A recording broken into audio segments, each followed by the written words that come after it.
and save countless lives. It has delivered results that no country could ever have achieved on its own, and we don't say that enough. 8 years on from the founding of the United Nations, this is a moment to renew our commitment to multilateralism as a force for good in the world, one that keeps us safer, freer, and better off. In a more uncertain world, we need to double down on our commitment that cooperation and dialogue between nations delivers better results than confrontation does. And that means taking responsibility, that means being ready to reform, and having the courage to act together, even when it's hard. The European Parliament was built on the belief that cooperation is our greatest strength, and that belief continues to guide our work. So, President Baerbock, dear Annalena, when the United Nations looks to this House, you will find a partner determined to keep moving forward together. I give you the floor.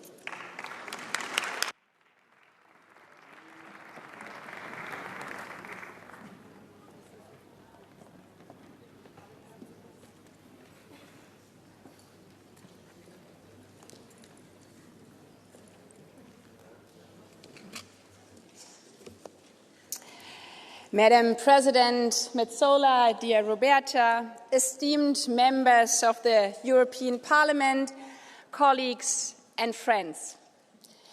I've just arrived from the Winter Olympic Games, where our Italian friends underlined in this beautiful opening ceremony in Milano that peace is more than the absence of war, where they are showcasing right now and all the athletes that we can achieve and what we can achieve when we come together, despite our differences, to compete fiercely yet fairly on the same playing field, governed by the same rules in mutual respect.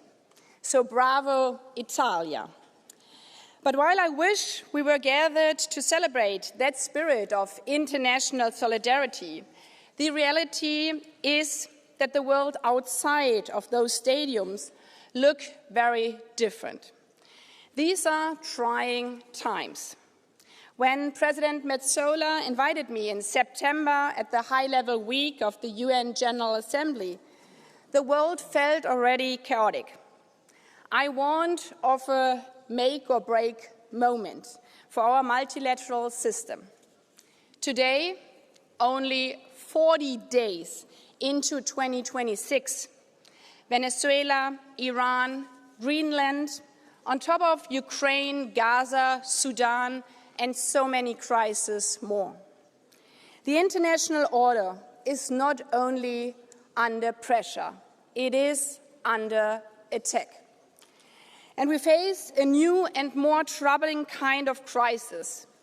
Conflict waged not even under the pretense of self-defense or respect for international law, but often carried out in open defiance of it.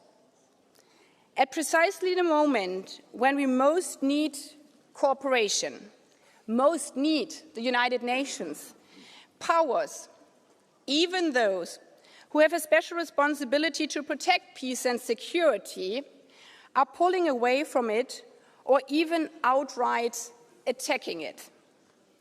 This geopolitical shift towards a world where might makes right contradicts more than a century of hard, bloody lessons which people of this region remember all too well.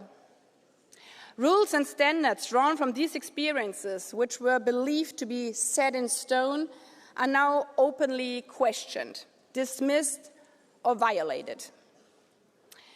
History teaches us that large systems rarely collapse in one dramatic moment. They rose slowly, rule by rule, commitment by commitment, with those who should defend them rather staying silent, until one day what seemed permanent simply vanishes.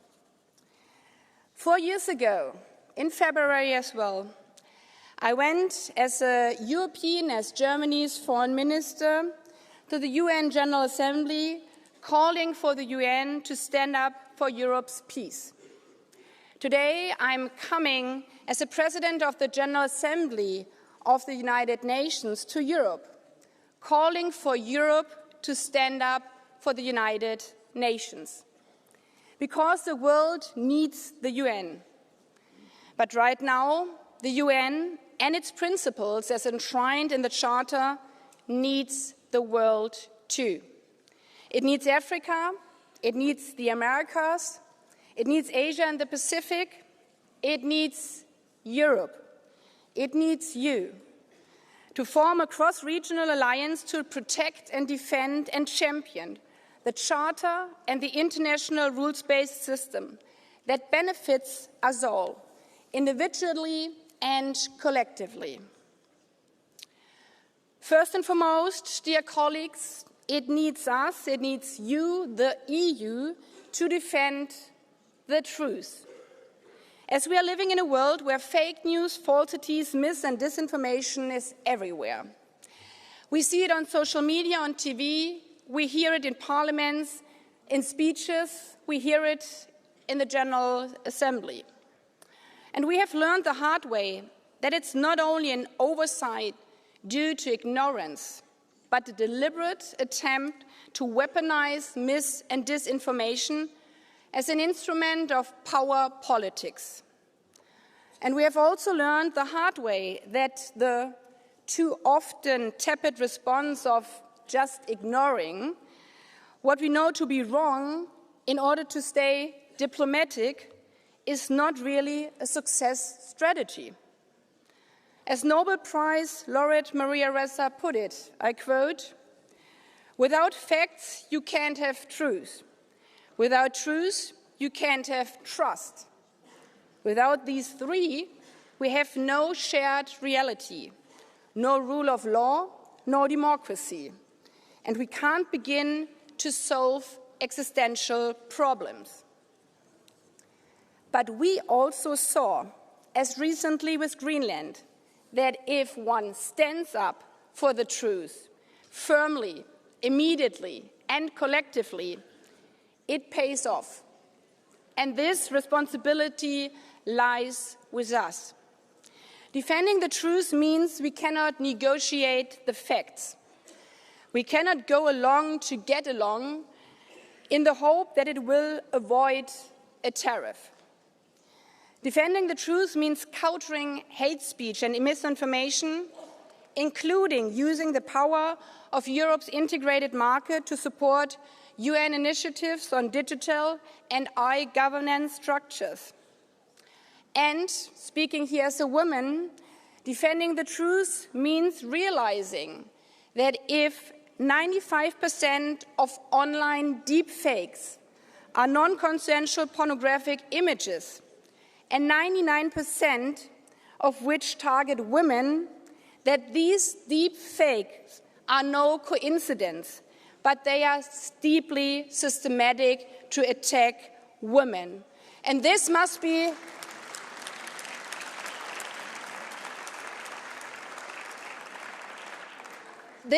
taken seriously, as in any other field. Women's rights are not only human rights, but women's rights are an early warning system for our open and free societies. Defending, therefore, truth is not a spectator sport.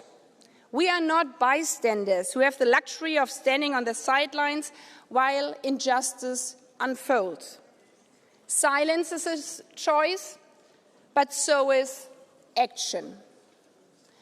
Of course, we all know this is easier said than done, especially when you're faced with blackmail or coercion, threats or intimidation. For sure, no one can do it alone, not the EU, nor Canada, nor Ukraine or the African Union, not India, nor Mexico. We must do it together. And we have seen how powerful we can be when we indeed act together. 4 years ago, Europe watched as 100,000 troops amassed on Ukraine's border, shocked into paralyzes. Nobody could imagine the EU, which has been described as too slow and bureaucratic, too divided, that it would unite over just a weekend. From the invasion on Thursday to before the market opened on Monday, the EU collectively passed one of the largest sanction packages ever recorded, because it responded as one, with conviction and purpose. But we should not sugarcoat nor forget that we wouldn't have been able to do it alone. I remember very well the late-night calls, the pleas to countries around the world, the call in front of the General Assembly that this is not only about Ukraine, about Europe, but this is about the international peace order, about the Charter of the United Nations. And the world heard Europe's call. But frankly speaking, I will also never forget some of the replies. Where have you been when we needed you? And will Europe be there when we make the call? Today, dear colleagues, the world is calling. It's not only about Greenland, it's also about Latin America, about Africa. Once again, it's about the international peace order. Once again, it's about the UN Charter. The UN needs Europe. And I count on your answer to be a clear and resounding yes, we will be there for our peace, for our international peace order, for the United Nations. Because like the theme of the 80th session of the General Assembly, we are better together. We are stronger together. And in this spirit, the Secretary General Guterres and I have called on all member states at the beginning of this year to form that cross-regional alliance to protect and defend, to champion the Charter of the international rules-based system. And it was great to hear from the President of the EU Commission, Ursula von der Leyen, in Davos, that the EU is ready to step up in this regard, seeing the new trade agreements with Mercosur and others not only as purely economic, but as a strong strategic security tool, in line with the Paris Climate Agreement, with the potential to create a market with 700 million people. The agreement with India, on the other hand, would encompass 2 billion people and 25% of the global GDP. Now imagine the economic and thereby global power if you combine it with others in Australia, New Zealand, Canada, and enlarge it to Africa and the Middle East. So I applaud the European Commission's announcement of additional funding to the African Continental Free Trade Area. This is not only an act of charity, it is a long-term investment in regional and global prosperity, helping to open a market of 1.3 billion people and a combined GDP of $3.4 trillion US. And it's a security investment, an investment into our global peace order. Adherence to the UN Charter and international law is not charity. It is insurance. It is an economic lifeline. Because it's very hard to single someone out if they are all so strongly connected. This is up to Europe. It's up to you to be the driver of this cross-regional alliance.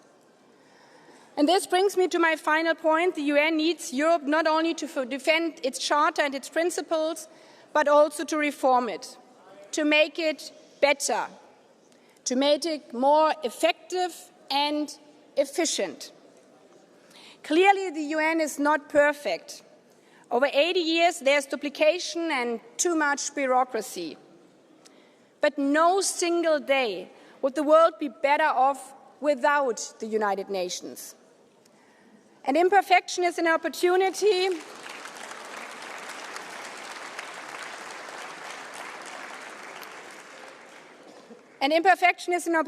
to strengthen and refine, not to cut down and to demolish.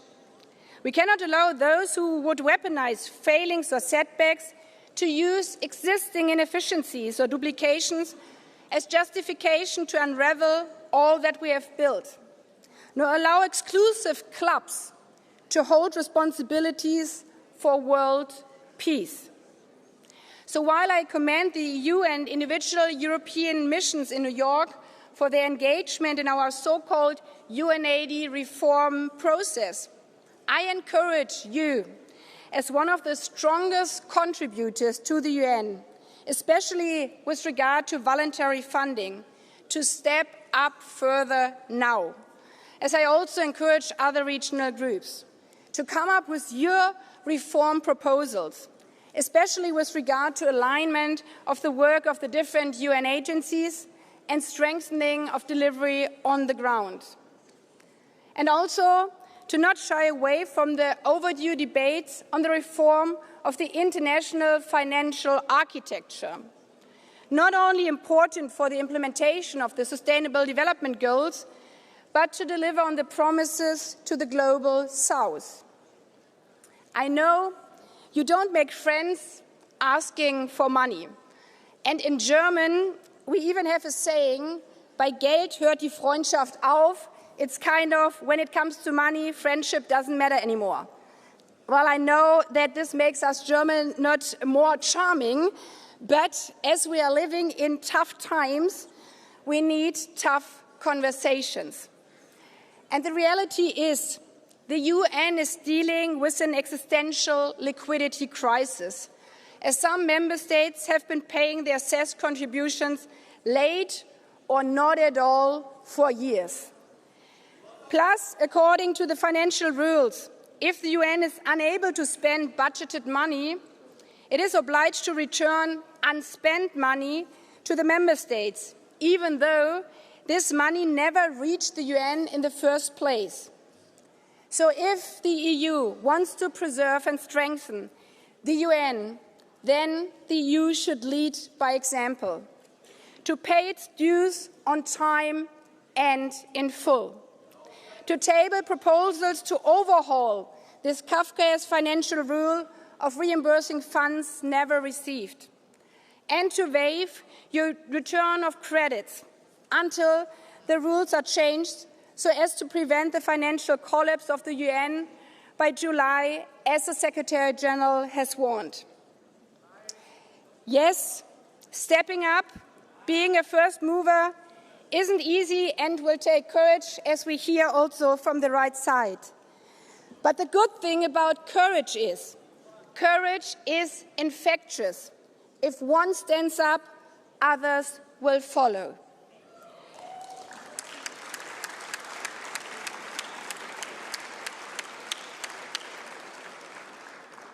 And the same holds true for the selection of the next Secretary General of the United Nations. There's a clear call by all member states, 193 member states, to strongly support women's nomination. As one might wonder how in 80 years an organization responsible for human rights has never selected a woman to serve at its highest office, despite the fact, as we hear often, there are no candidates, there are 4 billion potential candidates on Earth. So if you're here, as we head now closer to the selection process in the next months for summer, suddenly this old argument again, well, it's not about gender, it's about competence, which you hardly hear if only men are running. Please remind them that the EU functions quite well, that it didn't even hurt to also have, for the first time, a woman at the helm as the Commissioner President. It makes you, in fact, only stronger. And by the way, And by the way, I know that some don't like that at all, but there's another example. As I just started with the Olympics and just came from the Olympics, even the International Olympic Committee has succeeded in having, after 130 years, its first woman as president. And I know, and we hear them also in this room, that there are voices out there saying, well, in sports, this is not like politics. These times, you have to be a tough guy. How does it help if you're playing to the rules when others are using just their military force? Well, calling it naive to stand up for the truth, for women and human rights, for the international peace order. Yes, we heard that very often. But to them, to you, I would just say this: would you call Churchill or the other founding fathers of the UN naive? They stood up for peace and security, for sustainable development and human rights from the beginning on, precisely because they had seen what naive appeasement would lead to: war and total destruction. The same for the founders of this institution. Not so long after shooting each other, they proposed the full integration of core industry and economies. How many called them naive? Because they had the courage to lead by stepping up for cooperation. Today, we are not only standing in this building for which they laid the stones. We are standing on the legacy of courageous leaders. The founders of the United Nations and the European Union had the courage to see the truth before them and to call it like it was, and then to act accordingly for the greater good. Today, at another crossroads, it's up to us, it's up to you to do the same. Do not mistake truth for weakness. Do not confuse reform with failure. And do not sacrifice principles to appease. As former Secretary General Kofi Annan once said, the human family will not enjoy development without peace, will not enjoy peace without development, and will not enjoy either without respect for human rights. I thank you.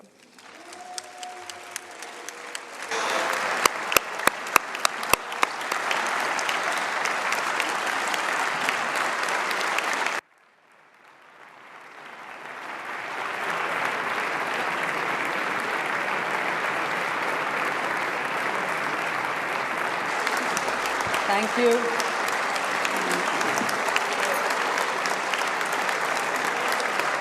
Thank you very much.